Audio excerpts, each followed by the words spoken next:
I would kill for Medicare for all. Have you ever heard somebody say that before? Would you? So, here's where I'm at. December 26th, laid off. I never got the boost on unemployment because I was laid off after that. I burned through all my savings. I've basically done everything I can think of, but ultimately the math doesn't add up because any job, which stands for just over broke, that I would get wouldn't pay for my living expenses, let alone, paying off debts and making up for all that lost income that I've just had, and then buying health insurance, which I no longer have, and then on top of that, if I go to work, I get sick, then I lose everything anyway. You know what I mean? So in order for me to pay for my own health care, because even if I pay for for-profit insurance, it's not worth the paper it's written on, so there's no reason to have it in the first place. I've had it, and I've not had it, and the difference is there's no difference. In fact, you go to the hospital, and they tell you, hey, we've got a discount for your insurance plan. Isn't that great? But you know what? The cash price discount is even more than that. And so even if you were to pay towards your deductible, you would still save money by not using your insurance, right?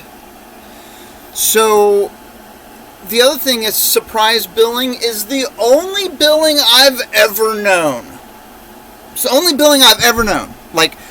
I'll have for-profit insurance, pay the premiums every month, but then when I go to use it, it pays absolutely nothing of the cost.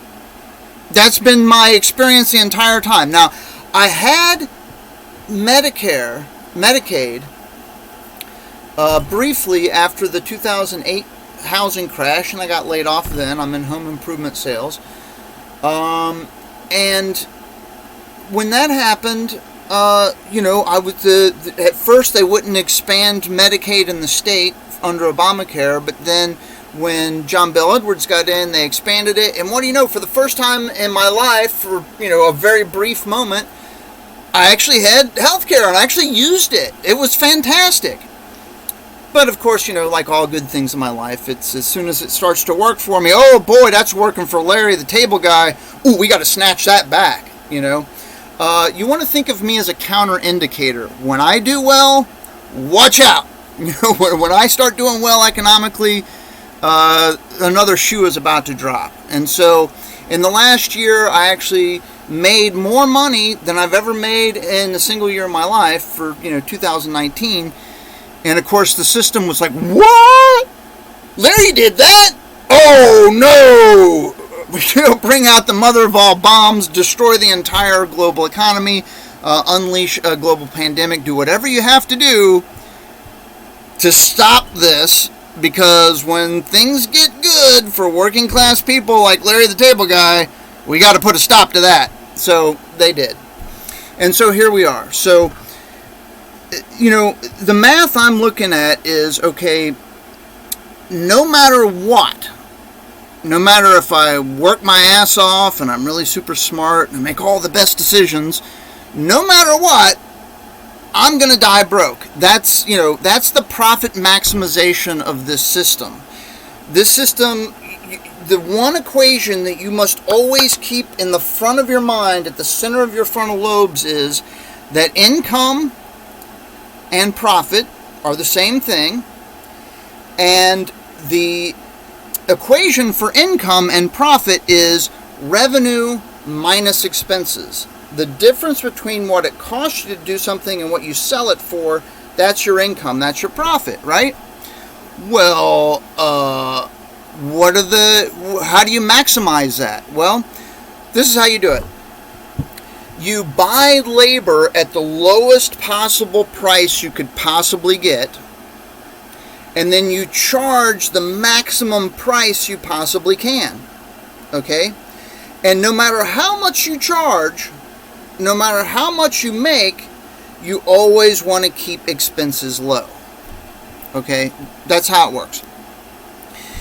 And so a job stands for just over broke. It's an acronym. And that's what it is. So, supply and demand, what is, you're in competition with every other worker in the universe, and that depresses wages. And so you're constantly thinking, not how much do I deserve, how much should I as a human being, do I deserve even the basic economy, commodities of housing and food and healthcare and education? Do I deserve those things? Sure, I'm working 40 to 60 hours a week, but I happen to work in one of the job categories that doesn't deserve these basic human rights, and I can't afford them. Those have to be afforded for me by either government or business. And so when you think about it, we all have negative incomes, because in order for them to maximize their profit, they've got to charge the greatest price.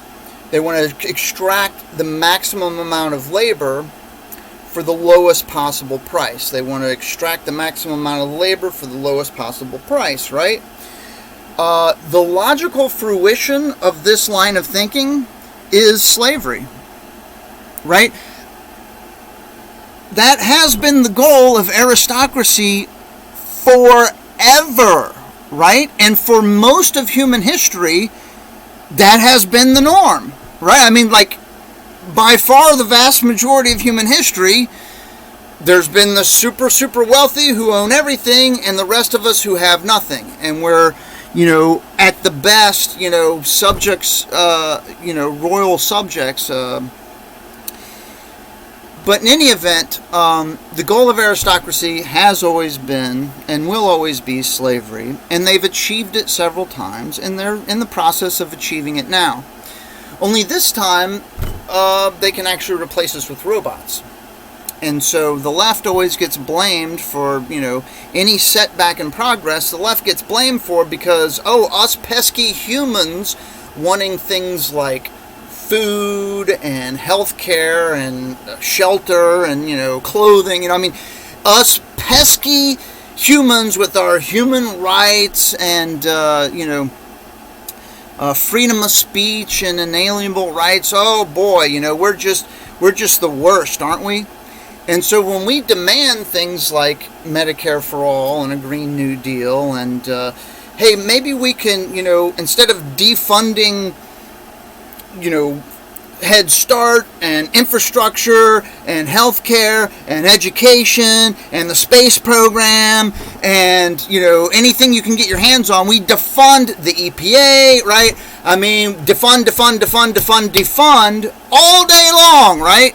But what's the sacrosanct thing that you can never defund? Why, that would be the police and the military, now wouldn't it? And what do they do? What is their purpose in our reality? Why, they're the enforcers, right? And what do they enforce? They enforce aristocracy. That's what they've always enforced. The police are not for us. The military is not for us. They are against us. And that's why we, the people, if we ever have the purse strings, should defund them. Absolutely! They're defunding us, right? They take money out of our education. They take money out of our environmental protection. They take money out of our wages that we should be making according to productivity. They take and they take and they take. And then they spend it on the enforcers. Not on our health care, not anything that would benefit us. So the math I'm looking at is, okay, in order for me to work a job, in order for me to be worth it, in order for my revenue to exceed my expenses, right? In order for me to ever be able to, say, afford a home, for example, or when I get sick to be able to afford to pay for my sickness, because we all know nobody else is going to pay for it, right? So if I'm looking at like diseases that might cost me like millions of dollars per year, well, then I need to make millions of dollars per year, right? So let's start the bidding on my labor at, say, $2 million a year. That's what I want, employers of the world. You want to hire me? I got lots of skills. Straight A's in honors physics. I know calculus. I can do programming.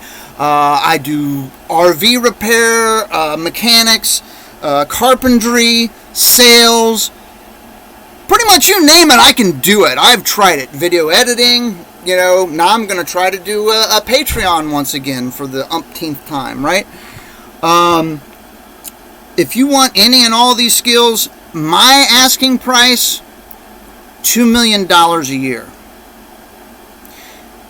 Not only because that's what it costs me to live, right? That's the risk that I'm taking. You won't take that risk off of my shoulders by letting me have Medicare for all, right? That's the kind of money I need to make if I'm going to be a worker in a job. Otherwise, I'd rather have my time. Otherwise, my time is way more important to me. And not only because of that, but also because if I get employed in, say, like the most lucrative profession I've ever been in, which is marketing and sales, well, then I got to shut up on the internet, right? Because the country is divided almost perfectly in half, to the point to where we're about to fight a freaking civil war.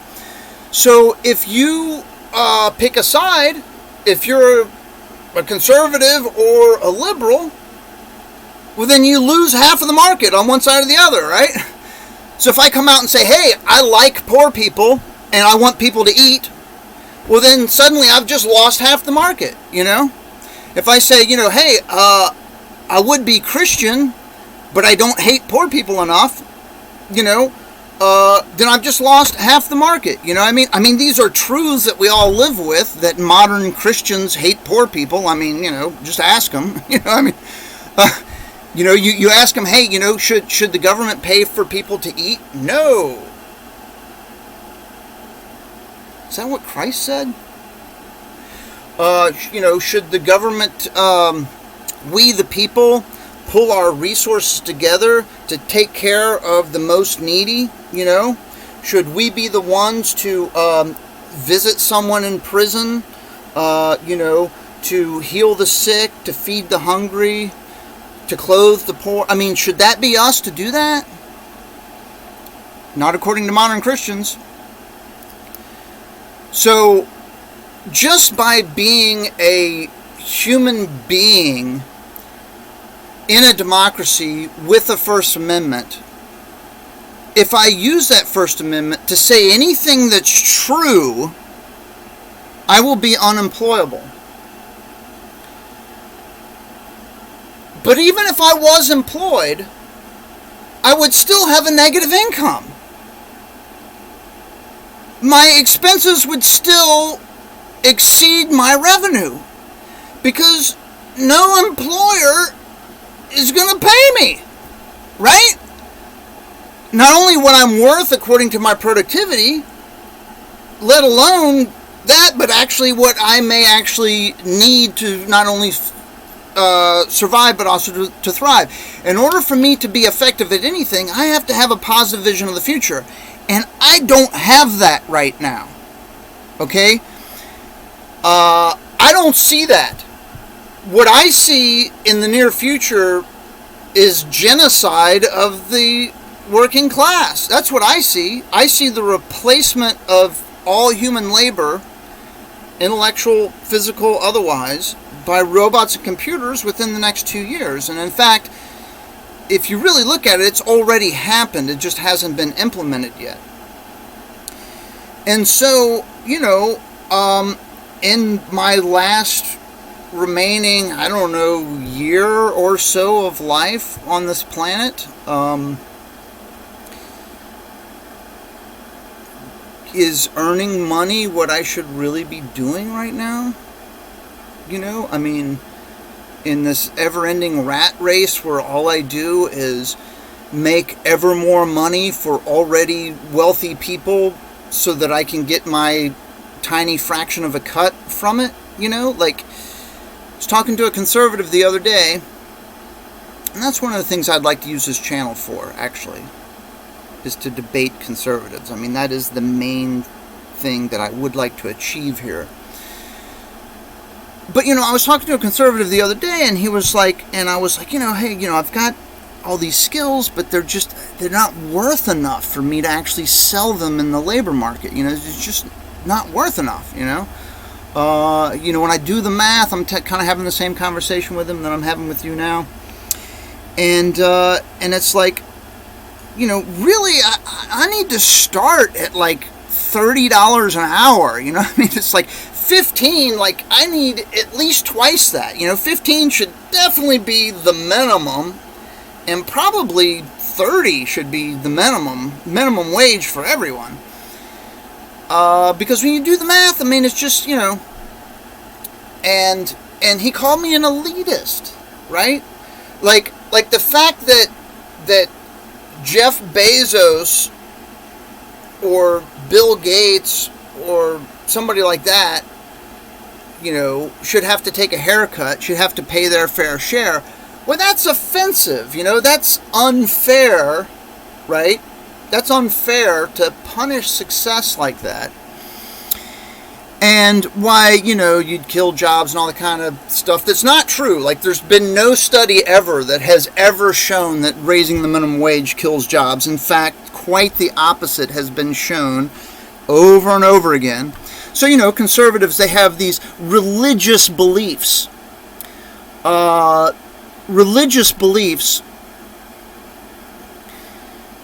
In things that are not, that there are no evidence for. Like, a religious belief is something you believe in where there is no example and no evidence, right? And like the minimum wage is one of those issues, one of many that I would love to debate conservatives on. And of course, they can't win that debate based on the merits and the facts. So what they do is they shout over you, and then they ad hominem. And then they start attacking the messenger, and they say, oh, well, global warming isn't real because Al Gore rode in an airplane. That kind of stupid, Anyway. But I was talking with this conservative, and he was calling me an elitist for wanting to have a living wage, for wanting to have instead of a negative income, to have a positive income. He's calling me an elitist. And at the same time, the actual elites of our society, the actual billionaires, they should be let off the hook somehow. So they're not elitist, I am, right? Because I'm not willing to work for $10 an hour. Like he was telling me, okay, so he was telling me that, oh, well, why don't I go to work for Amazon? Right now they're actually paying $15 an hour, And if you do overtime, if you work 16 hours a day, 6 days a week, well, then that would add up to over a six-figure income. And that the problem with liberals like me is that we're lazy and we don't want to work. Okay, so let's do the math on that, right? So I'm working my 16-hour days, 6 days a week.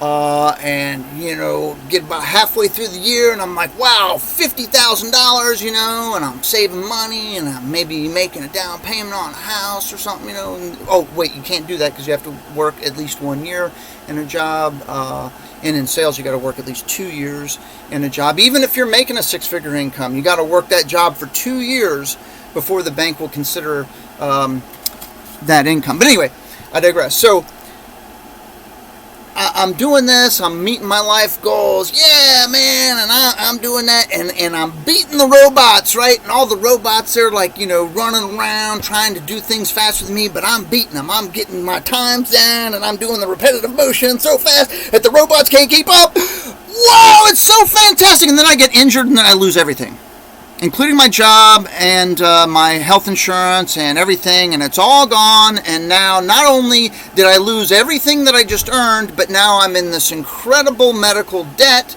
that I will never pay off, And if I'm lucky, I'll be able to scrape together the couple $1,000s it takes to declare bankruptcy.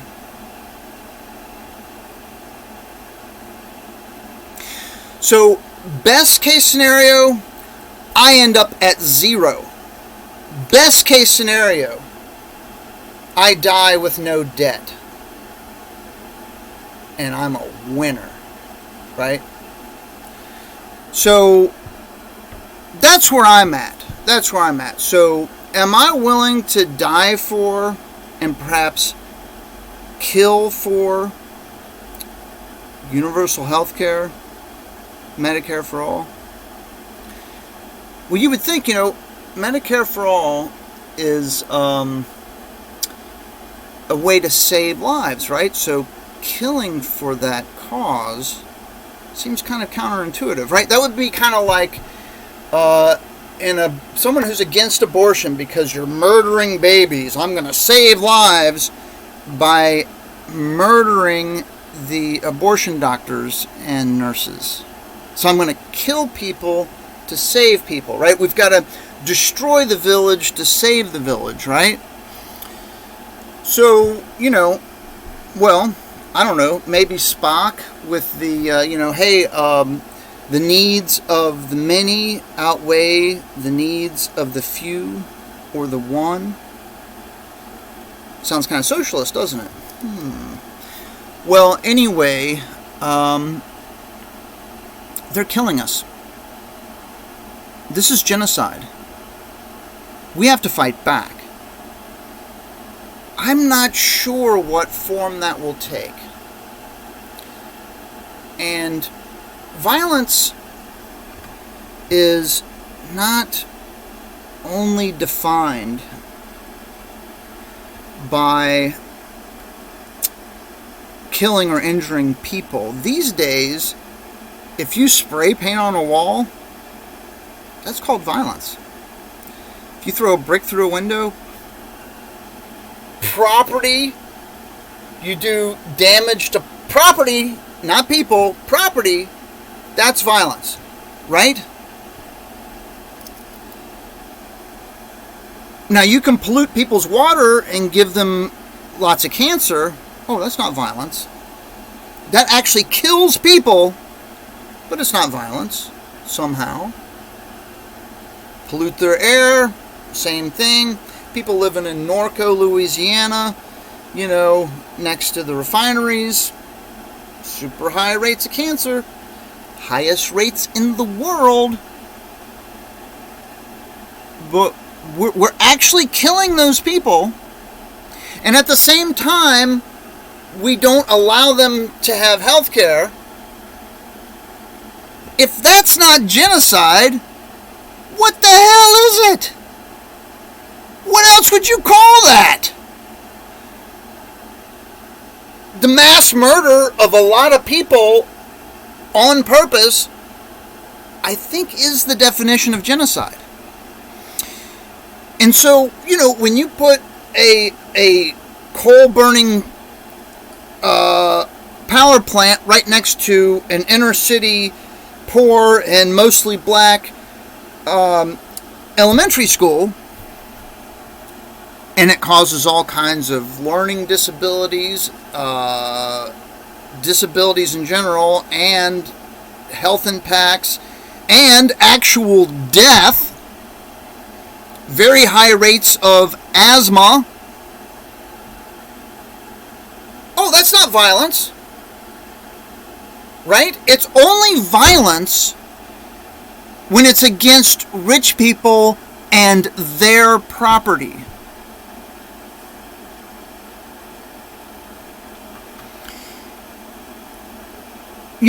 In this country, we fought a revolution against taxation without representation, right? Now, I pay my taxes. In most years, I actually make enough money to pay federal taxes. In most years. Some years I make nothing, like literally, like I've been homeless, probably will be in 2021, which is one of the reasons why I fix up RVs, because it's the only way to avoid homelessness is not to work hard and save money. That's bullshit. You can do that, and you can actually be in a house and still become homeless at no fault of your own. We've seen that, right? The only way to not be homeless is to actually build a home with your own hands. Really, that's literally the only way to ensure yourself against homelessness, is to actually be able to build an actual home. And I can never own land, so I can't do that on land, so it has to be mobile, ergo mobile home. But I digress. But we actually fought a revolution against aristocracy when we founded this country, and we said it was taxation without representation. Well, I pay my taxes. I've been paying my taxes, most of my adult life. Yet, I don't get anything I want. Like, I don't get universal education. I still have $85,000 in student loan debt. I don't get universal health care. I don't get nothing. I don't get Bernie Sanders. I don't get to avoid the Iraqi war. I don't get to keep Glass-Steagall. Keynesian economics. I get nothing. I get no representation. And we don't have a parliamentary system where if I vote for the Green Party, at least I'll get a couple of seats in Parliament. There's no coalition government here. There's no proportional representation. There's no instant runoff voting. There's no ranked choice voting. There is in Maine, and one of the reasons why I want to move to Maine, but that's another video. I get nothing. I get taxation without representation. We fought a revolution over that shit. We did. We fought a revolution over that shit. But I'm experiencing it now, and yet I'm not allowed to be violent. In fact, I'm not even allowed to be non-violent. Like, I go out and protest in the street, and it does jack shit, Now, I am for that, and I've organized many, as you can see from my previous videos, I've organized many marches, and I'm all for that. But at the end of the day, that doesn't actually move the needle on policy. What that does is that unites people in a common cause and allows other folks to see that there is a movement. That's what it's for, growing the movement. And hopefully over time that leads to policy, but so far it has not. So I don't know, civil rights movement, but I mean, in my generation at least, it has not. A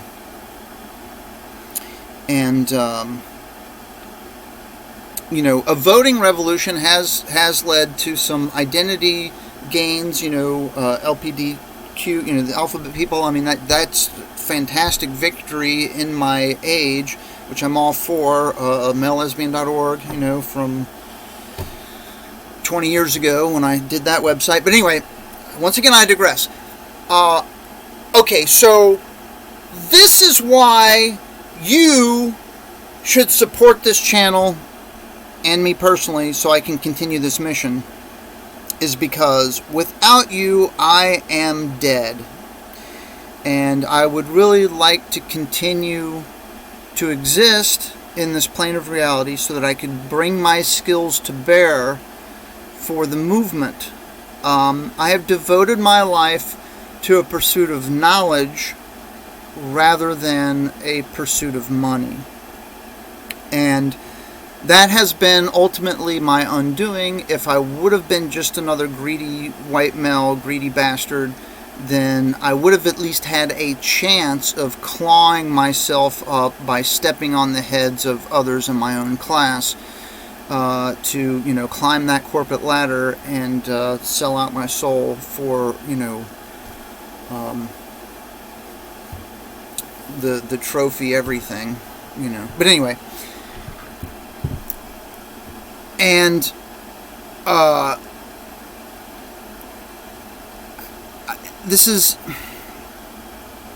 it's going to have to be charitable on your part, I understand. And I know there are a lot of people trying to do this same thing.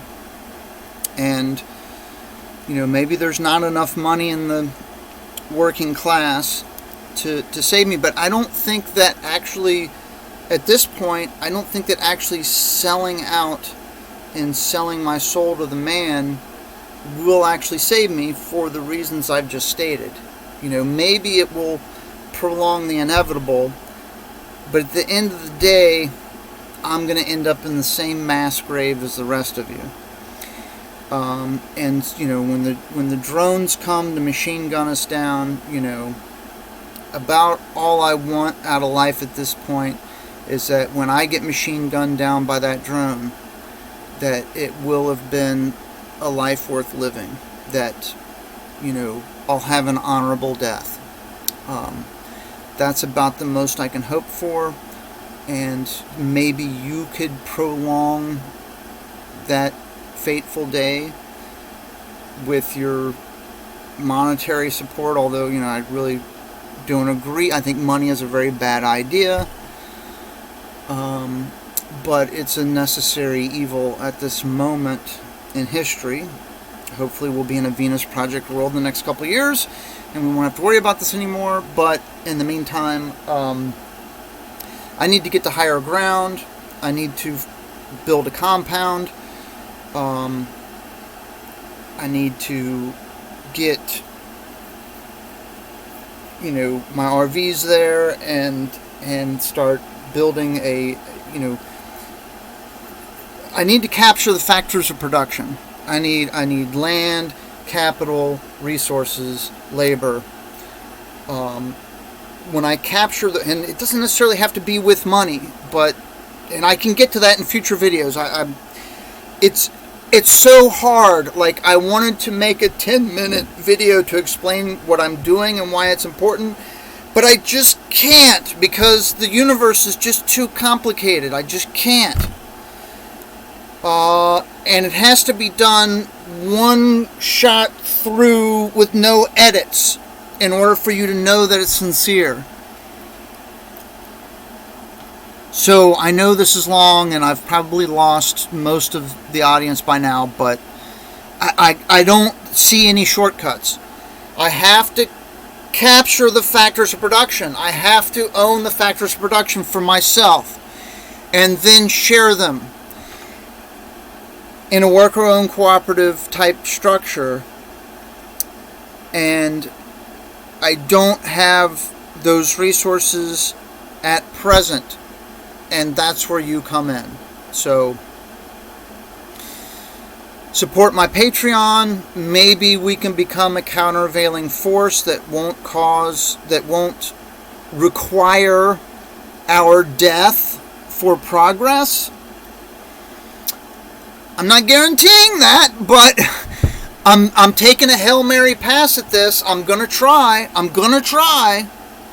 I know that the likely end to my life is going to be likely within the next 2 years, and likely by violent means, and by violence that may not actually be a drone machine gunning me down, but it could be COVID. It could be the complications of COVID. It could be the complications of COVID without access to the healthcare system. It could be lung cancer caused by the refineries of which I live close to. I don't currently have cancer, but how would I know? Because I have no access to the healthcare system. So, who knows? But I fully expect to die of violence from capitalism within the next 2 years. And so now the question is, how do I spend this tiny amount of time with little or no resources? Well, I got a couple of RVs. This one's barely livable. It's got like black mold and crap like that, which is why I got it so super cheap. But it does have a working refrigerator, although it doesn't have any hot water. But it does have a working refrigerator, and I can live in this one to fix up the other one, which I have all kinds of videos of content. Man, I got content, man. I got so much content you wouldn't believe. I mean, traveling all over the state of Louisiana selling solar. I'm not going to mention the company I worked for. That would not be fair. But I will show you what I saw, what I experienced.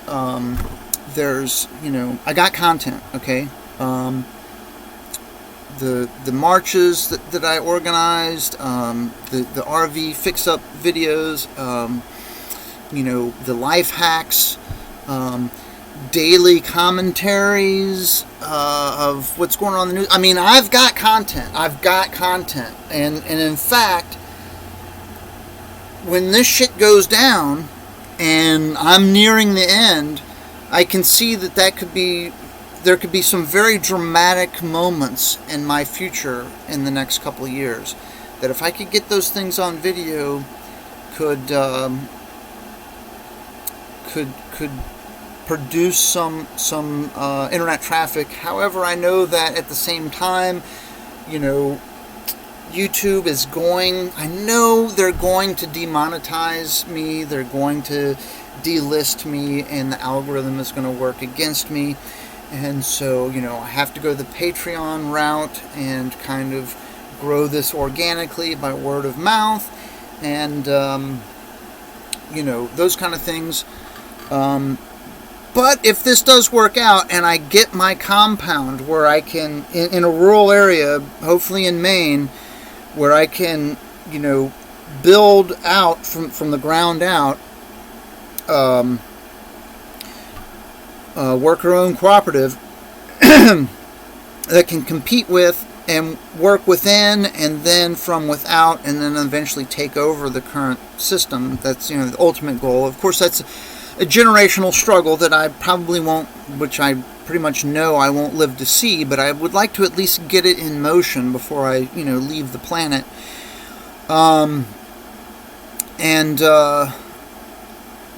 Otherwise what this channel is going to become is, in the next few months I'm going to be homeless. The banksters are going to, I own a car. I own a Nissan Leaf electric car, and that's really fun to drive around Louisiana in an electric car and look at everybody's faces in this rural conservative state when I blow them away at a red light. It's so awesome. And that car is the reason why I made more money in 2019 than any other year in my life. That car, because it proved to these rural conservatives who are looking for a way to save money on their electric bill through solar, that solar is real and that technological progress is real. And it helped me close more deals than I otherwise would have. And so I love that electric car. I'd love to keep that electric car, but I know ultimately in bankruptcy they're gonna take the one RV that I'm left with to live in. And so I know that if this channel doesn't save me, that sometime this summer, maybe next winter, I'll be homeless and I'll, die of exposure and neglect. So, one way or another, I'm going to be dead in about 2 years. So in the meantime, give me a mission,